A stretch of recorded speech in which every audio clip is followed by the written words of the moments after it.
What bothers us is pretty trivial. And I also learned that the most important place is here and now. What happened yesterday and what might happen tomorrow has no place in our thoughts.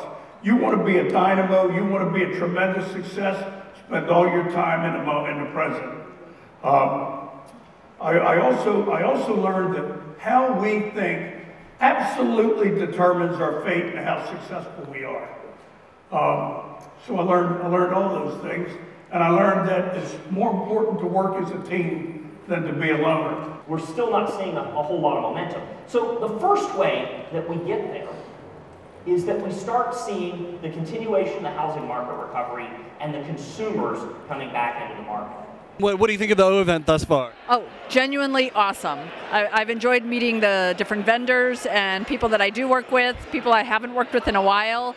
I've been able to reconnect with them. That's really a benefit. All about the networking, right? All about the networking. Actually, each one of the presenters brought something different, and what we saw was with Bob Parsons how he executed and how he continued to go. And what he talked about was because he was a Marine, he was using the discipline that he learned as a Marine to execute and become as successful.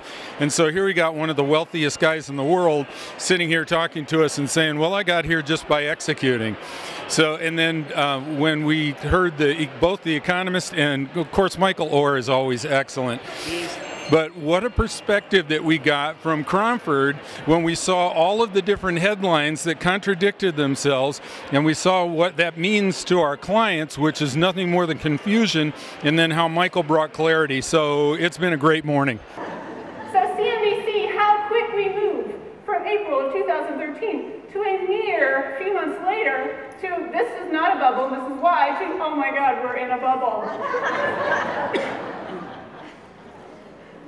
And of course you can tell where you are in the market cycle by how you're feeling.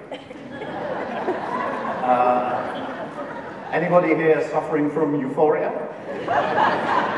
It's because you're at the O event, it's not because you're at a market cycle. And of course, as Warren Buffett knows, it's a really good thing to buy when everybody else is in despair. That's when the prices were really low. In our case, it was 2011. The big question now is how far have we progressed? Are we still in an era of skepticism, or have we gone all the way up to enthusiasm, or where in between? Now I'm going to try and give you some pointers to where we might be.